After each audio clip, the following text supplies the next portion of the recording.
Hi friends and welcome back to another gentle story time. If you're new here, I'm so glad you found this little nook on the internet. And if you've been here before, you already know the drill. Soft stories, warm feelings, and a cup of comfort for your heart. Today's tale is all about my very first job, not the kind that makes you stressed or overwhelmed, but one filled with tiny joys, friendly faces, and quiet mornings that still live somewhere deep in my memory. It's a story for all ages, and I hope it brings you the peace it brought me. Let's begin. It was the summer after high school, and the world suddenly felt much bigger. I was 18, fresh out of exams and full of soft daydreams about what came next. One morning, my mom placed a little flyer on the kitchen tablet.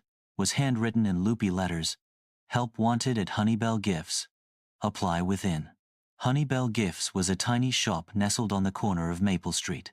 The window always had something beautiful in it: painted teacups, pressed flower journals, or knitted shawls draped like soft clouds. I had passed it 100 times, but never gone in. I remember walking through the door that first day. A little bell above it chimed, and the scent of lavender and wood polish wrapped around me like a blanket. Sunlight spilled through the front windows, landing in golden patches across the hardwood floor. Behind the counter stood a woman with short silver hair and round glasses perched on her nose. Her name was Miss Clara. "You must be here about the job," she said, with a smile that made me feel instantly safe. She didn't ask for a resume. She just handed me a dusting cloth and pointed to a shelf of porcelain cats.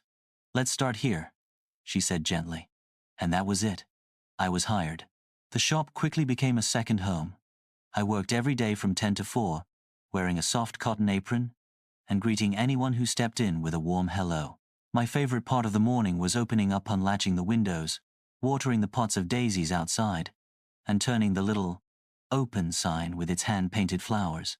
The shop itself was like a treasure box.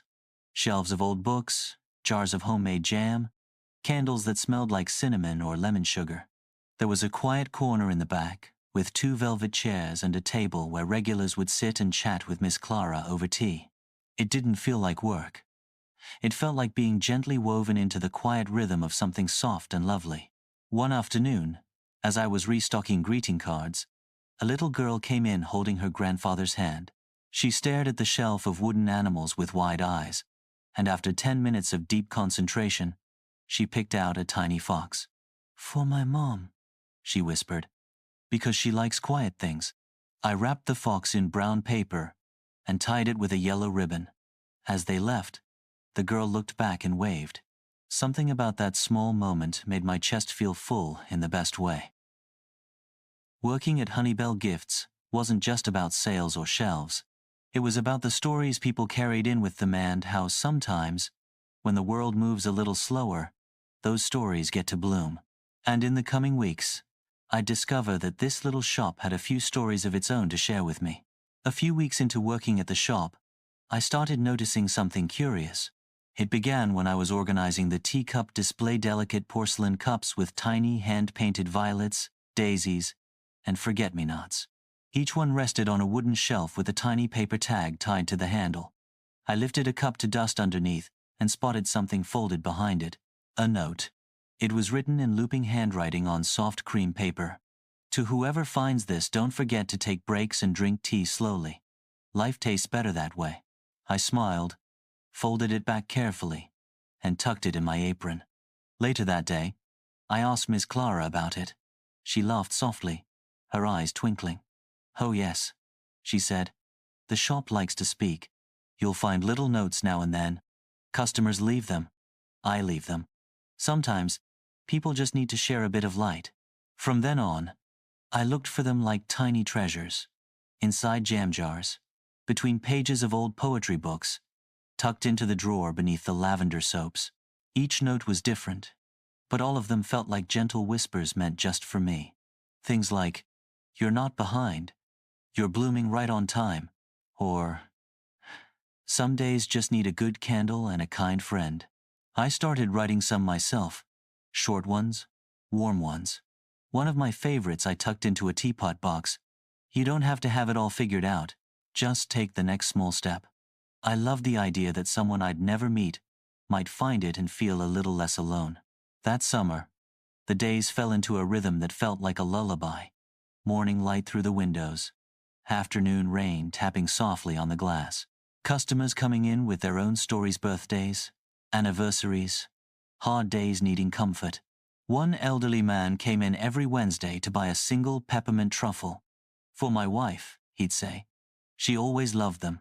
I never asked more, but I always wrapped it carefully and tied it with twine. One Wednesday, he left a note behind on the counter. I unfolded it later. Thank you for treating her memory like it's still alive. I had to sit down after that one. Sometimes, kindness lands so gently it knocks the air right out of you. And somewhere along the way, I stopped thinking of it as just my first job. It was becoming a place where I felt useful, steady, and quietly connected to something much larger than myself.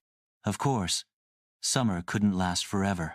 Soon I'd be starting college in a city far away. I tried not to think about it too much yet.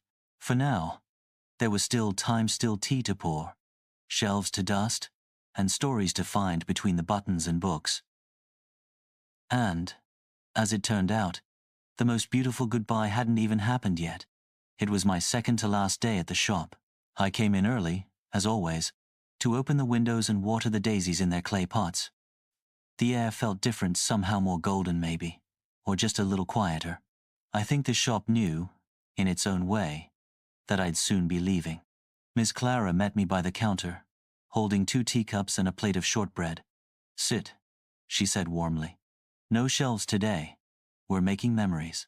So we sat in the corner near the velvet chairs, sipping chamomile and sharing little stories we hadn't told yet. She told me how the shop used to belong to her sister, how she'd kept the same music box behind the counter for 30 years, and how every new employee there had only been 5 had left something of themselves behind.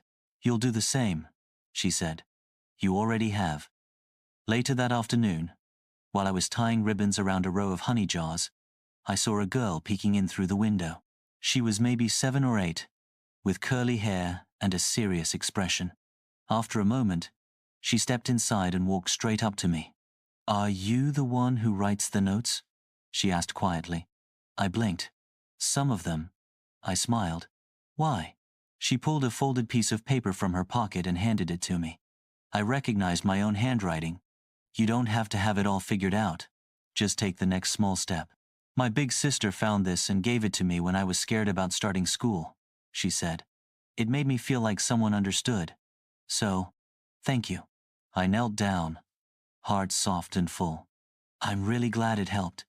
You're very brave to come tell me. She nodded solemnly, then turned and left, her small backpack bouncing behind her. I stood still for a long while after that. Sometimes, the smallest kindnesses echo the loudest. That night, after closing, Miss Clara handed me a wrapped box, tied with a faded blue ribbon. A piece of Honeybell for you, she said. Inside was a tiny teacup, pale cream with forget-me-nots painted around the rim. And inside the cup, another note. You belong in the quiet magic of the world. Don't forget, you helped this place bloom. I hugged her tight, and neither of us said much. Some goodbyes don't need many words. The next morning, I turned the open sign one last time, watered the daisies, and dusted the shelf of porcelain cats. Before I left, I tucked one final note into the drawer beneath the register. If you're new here, welcome. You're already part of the story. And just like that, I stepped back out into the world older, a little braver, and carrying with me something soft and golden that no paycheck could ever match. Thanks for spending this time with me, friend. If this story reminded you of a place or a person that made you feel seen, I'd love if you liked, subscribed, and shared your own cozy memory in the comments. There's always room here for gentle stories and kind hearts.